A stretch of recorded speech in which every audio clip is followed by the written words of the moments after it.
بعد خسارة امام ريو في بيكانو، ريال مدريد يقدر يكسب قادش، ولان هي فرقه سهله ونقدر نقول ان المباراه كان الريال مستحوذ عليها، الا ان انت اتفرجت على شوط اول سيء جدا للريال مدريد على الرغم من الهدف بتاع ميليتاو، ولكن هو شوط سيء جدا.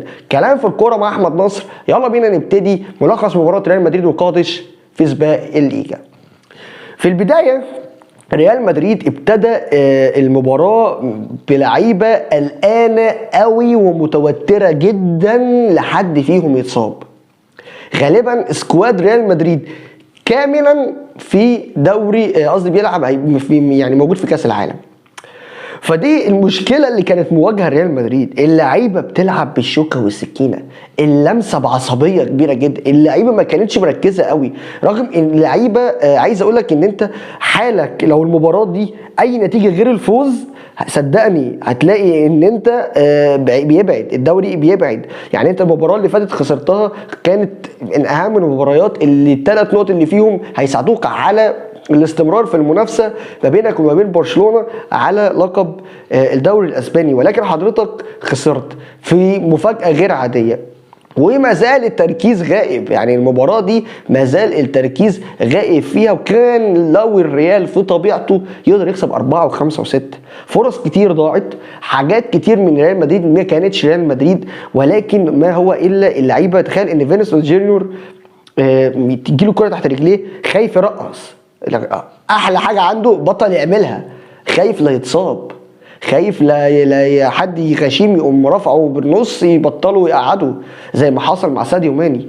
اصبح كابوس عند اللعيبه اللي هو اصابه قبل كاس العالم. زي في ناس من اللعيبه كده اللي موجوده دلوقتي على الساحه الرياضيه زي كريم بنزيما، ده اخر كاس عالم ليه، ففكره ان انا اتصاب في الوقت الحالي دي مرعبه جدا. هو بيحلم بكل مباراه في كاس العالم قطر 2020. التفكير كله مش في الماتش ولا في الليجا ولا في اي حاجه خالص غير ان انا ازاي اخرج باقل الخسائر من هذه المباراه. ولذلك الريال قدر يكسب بالخبره بس مش في الملعب. كان مسيطر على المباراه، ولكن المنافس كان ضعيف. تقدر تكسب 4 و5، ولكن النتيجه في الاخر ما كانتش زي ما انا كنت متوقع. وعلى فكره قادش كان يقدر يرجع، قادش كان يقدر يرجع. اللعيبه بتاعت ريال مدريد تراجع غير عادي في المباراة، عدم تركيز كان واضح جدا، ولكن كل اللي انا اقدر اقوله ان لعيبة ريال مدريد قدرت تخرج من الماتش باللي هي عايزاه، وبقت دلوقتي في المركز الثاني برصيد 35 نقطة تحت الاول برشلونة برصيد 37 نقطة. وده اللي هيساعد كتير قوي على انك لما ترجع من كاس العالم تقدر تقف على رجليك وتشوف بقى ليفربول اللي في الدوري الابطال، برشلونه انت عايز مننا ايه في الدوري يا عم. حلم الليجا اللي عند برشلونه ده خلي بالك يعني هتكون فتحه خير لناس كتير قوي في برشلونه، منهم تشافي. يعني تشافي بي على بطوله، اي حاجه يجيب منها بطوله. الراجل ابتدوا يشككوا في قدراته بعد ما كان ده المنقذ القادم لنادي برشلونه. ما اعتقدش ان اليوروب ليج حتى لو فاز بيه برشلونه يقدر من خلاله ده يكون سد منيع او حصن او سند يقدر تسند عليه تشافي، لان يوروب ليج بالنسبه لبرشلونه مش انجاز خالص في الوقت الحالي. هم كان عليهم على دوري الابطال ومع الاسف خرجوا والبطاقه راحت لانتر ميلان، فالموضوع دلوقتي بقى مكعبل قوي مع تشافي والدنيا ملخبطه. ولكن استمراره في الصداره هو ده اللي مخلي برشلونه لحد دلوقتي في هدوء وفي سكينه في الموضوع. ناس كتير هتغيب عن كاس العالم زي هالاند زي صلاح، فده شيء من الاشياء اللي كانت غير متوقعه تماما. يعني ممكن هالاند شويه، لكن محمد صلاح كان فيه امال كبيره قوي ان منتخب مصر يخش كاس العالم، ولكن لا قدر الله راح.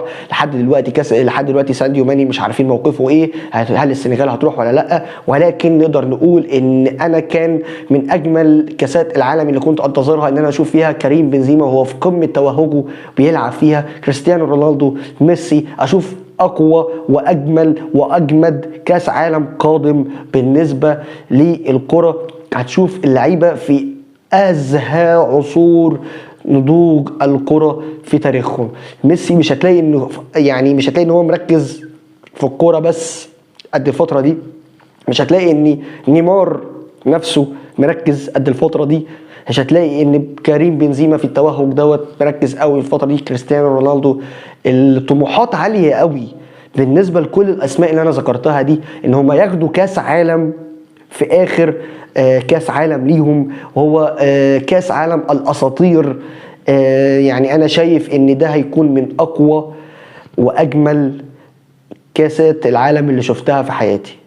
اتمنى ان انا يعني البرتغال تاخد البطولة، وده صعب جدا، بس اتمنى انها طريقها يسلك كده زي ما سلك في اليورو.